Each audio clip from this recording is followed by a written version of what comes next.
in the interest of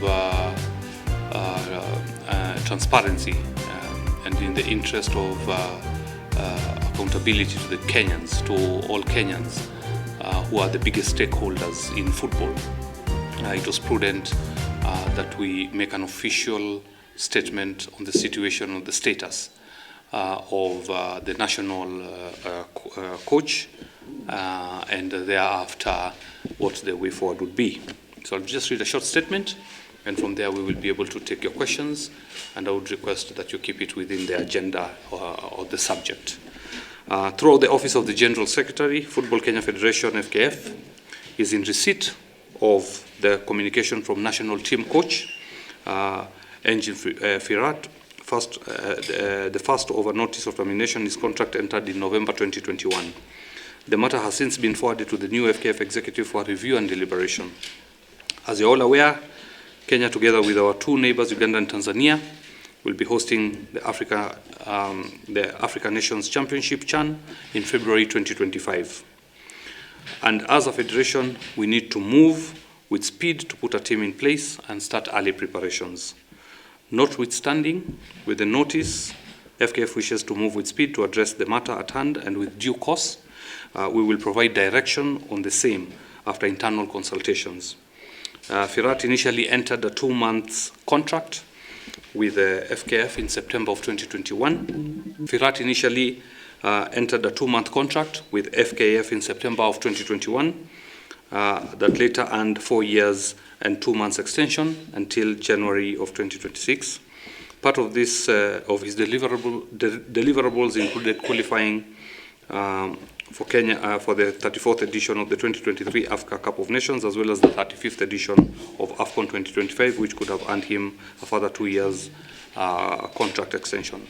I'd like to point out that the national coach terminated his contract through a notice that was issued this week, at the beginning of this week, and it was important for us to convene the media to inform all Kenyans that as we speak today, he opted to terminate his contract with the Federation, and that we will be looking at alternatives, or we'll be looking at a way forward once we have internal consultations with the technical team, with the NEC members, and with the secretariat here at the Federation. I can see a lot of queries on social media, but we are here today to clear the air on the same. Will the new technical director be appointed first, or will the coach be appointed first? We are only 3 days into this federation, so I'd like you to give us some time to sort out the technical bench using the proper channels. And then after that, we will deal with the issue of the national coach, and we will inform you in good time when that happens. So we will do everything in our power as the National Executive Committee to have systems in place as quickly as possible. But it was today's agenda was really to inform Kenyans of what has happened, and to give you the confidence that we have an able team that will manage the situation. I was not privy to it before, and we will definitely do an internal audit first on the claims of arrears, and once the report comes out, we will deal with the matter. But yes, the grounds of termination is pending arrears. The teams will start preparing for CHAN as soon as we have had the discussion with the technical team and organized ourselves in-house. I'm targeting a very short period in terms of this decision-making process. Ideally, for accountability purposes, let me not give you a certain number of days, but it will be very quick. We need to consult a little bit more within the team. Again, like I mentioned, I only got this news last night. We have to, the most important thing first was to address Kenyans and explain that it is true that the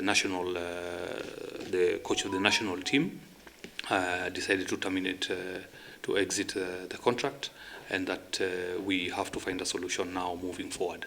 And that's why this gathering was important, or rather this press conference was important, to avoid any speculation. I know we are coming from a very difficult background and history, and uncertainty can create a lot of anxiety. And that is what I want to avoid. You know very well the preparations of the stadiums is going on. We want to put up a good show at Chan, at AFCON, and that involves preparing the team adequately. So I promised you guys during the entire campaign that I'll be as transparent as possible. We will be accountable to you, and this is what we are doing. Time is not on our side. There are quite a number of activities or programs that we must make very quick decisions on. There's also the preparation for Chan. In fact, the team needs to start preparing to go to camp.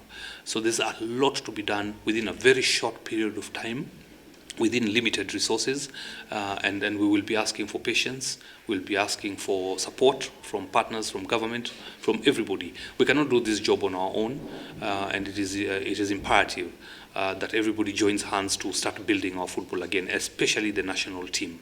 Some choices at the beginning might be very painful and difficult, but we would have to do everything required to sort of kickstart the reform process. So kwa hayo mengi na machache nasema asanteni sana, and God bless you. Thank you.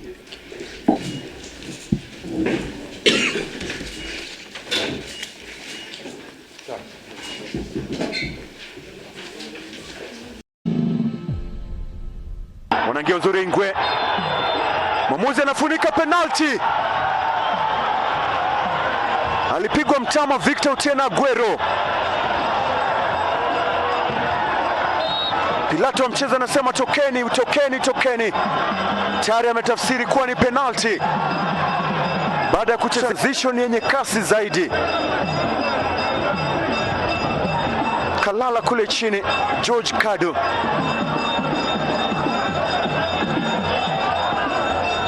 Sydney Lokale Simale kimtazama na anaangalia chini. Sydney Lokale anavuta pumzi nzuri dhidi ya Joseph Okoth-Ochuka Spiderman. Sido Sydney Lokale amekosa. Ovela Ochieng! Ovela Ochieng aliokoa ya kwanza, lakini Ovela Ochieng reaction bora kabisa. Isikuti sasa inapigwa kwa mdundo ule ule. Ochieng Sydney Lokale, lakini akamaliza Ovela Ochieng, right on cue. Ovela Ochieng yule baada ya kukosa alikuwa amesevu nzuri, aliokoa Spiderman, lakini aliwatoka walinzi kule Ovela Ochieng na kujaza kitu kimiani, na baada ya hapo kama kawaida yake kaweza kupigwa kichwa. Je, aligoma kutoka au vipi? Kelio Konji Majada, Sydney Lokale, Sido, Sydney Lokale!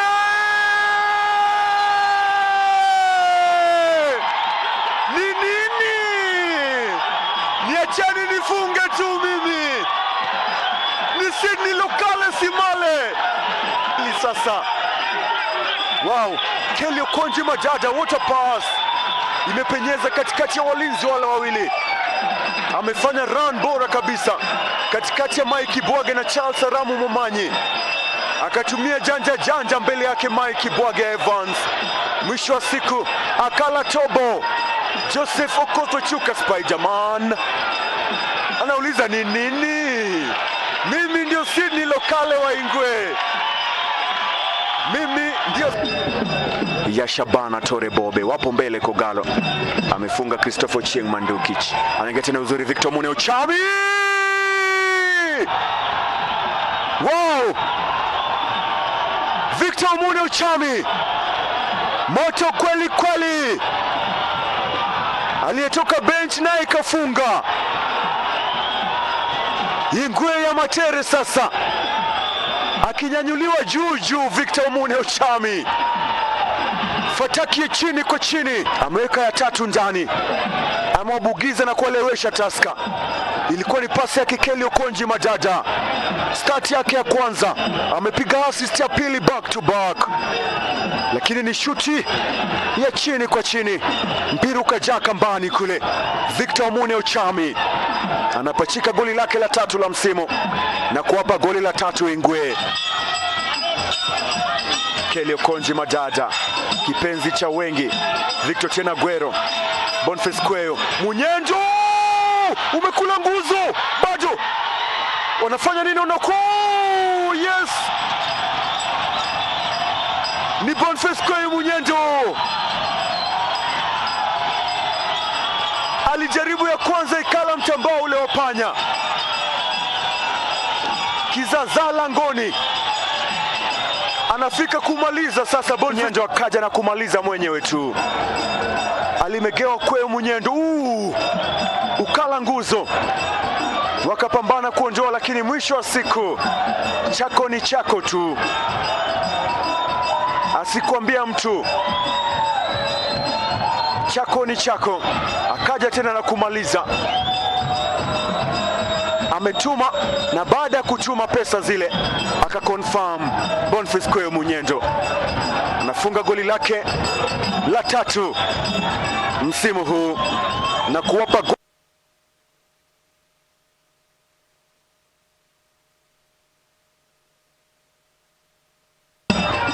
pembeni, jaza cross langoni, anakataa Kennedy Kelly Owino Odhiambo.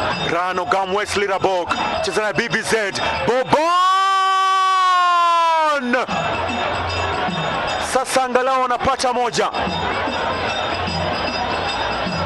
BBZ kwenda kujaa ndani ya kamba. Ilikuwa ni goli la kuwapa angalau la kufutia machozi. BBZ Boban Bogere Zirintusa akatulia uzuri baada ya kupokea pasi yake Rano Gam Wesley, lakini likawa tu la kufutia machozi kule dakika hizi za mwisho. Wakapata angalau moja, lakini alikutosha.